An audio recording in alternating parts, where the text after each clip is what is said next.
Honduras is the second most poor country after Haiti. We have a 74% of people in poverty, a 52% of people living even below poverty, in conditions in which people cannot guarantee that they will have 3 meals a day, probably not even one.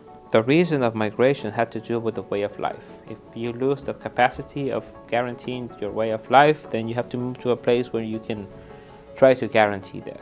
And the reason that we have that in Honduras is not because we have some divine punishment or we are bad people. It's because we have had governments with very bad decisions. And unfortunately, the United States has had a very upsetting, unfair, anti-democratic position towards the issues of my country. It has to do with the support, sometimes or many times, of governments that didn't think about the benefits of the people of Honduras, but instead of the benefits of some private companies or the military control of the United States in the region. But I think that the United States also understands that the change of that policy can reduce migration, can help Central America to get to a better place. We also are a very vulnerable country of the impacts of climate change because we don't have almost no infrastructure from our governments in our history. Honduras in the 1970s and 1980s was used by the United States to attack revolutionary process in Guatemala, El Salvador, Nicaragua, Granada, Cuba, Panama, in other countries. We were used as a military base to confront, to attack, to fight against communism. They say that capitalism won, but Honduras didn't win. We didn't win nothing by that war, and we were one of the biggest allies in that war. So people in Honduras very hardly will see that as a victory, because after being so supportive with neoliberalism, with capitalism, with the fight against communism, what we got instead was poverty. The coup d'etat of 2009 has to do because President Manuel Zelaya is deciding to open relationships with countries in Latin America like Brazil or Venezuela or other countries. The most conservative people in Honduras saw that as a threat, and they organized with the knowledge of the United States Embassy and organized a coup d'etat against President Manuel Zelaya. And the United States, I believe the people that were in office at that moment were so concerned that we were friends of Hugo Chavez that instead they just look away and allowed a drug cartel to take over my country for 12 years. We took them away of power by organizing people with a very brave struggle of all the Honduran people, not with the support of any friend, just by the strength and the hope and the willingness of organizing of the Honduran people, and we defeated them.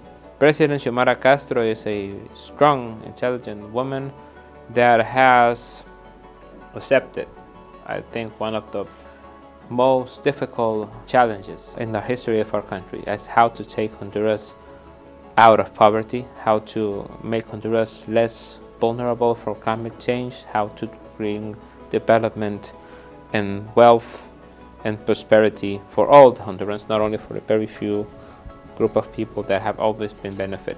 If we generate jobs and change the possibilities of the people, then we're going to see the reduction of migration. If we don't do that, then it's impossible. There's no border, there is no migra, there is no threat, there is no violence that can make people reduce the numbers of people coming to the United States, because nothing that the United States authorities or the Mexican authorities or whoever could do or try to do against Hondurans to stop them to migrate is worse than the things that people are living in Honduras. Xiomara Castro is not just a woman that was a successful business woman and then decided to enter in politics and then became president. No, she was the first lady of my country that after her husband received a coup d'etat with the knowledge of, I already said,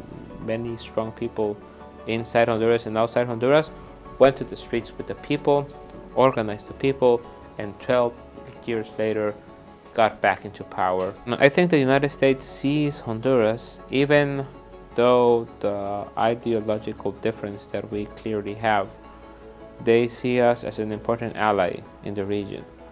Also because we're one of the very few countries that have very good political relations with different countries. We have a good relationship with the United States, with President Biden's government, and we also have a very good relation with Venezuela and President Maduro's government. There's another relationship between the people.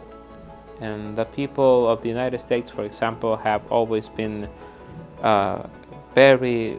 have a great solidarity with the Honduran people since the first moment. I've been coming to the United States for the last 12 years, and I have always felt and received a strong interest of the United States citizens that they do not agree to some of the policies of their government in Latin American countries. We are not just a change of government. Now, with a different political party, a socialist, democratic, leftist, very connected with the social movement political party, we're trying to first bring down all the structures that we have inherited from that violent regime, and also trying to build a more fair and just society.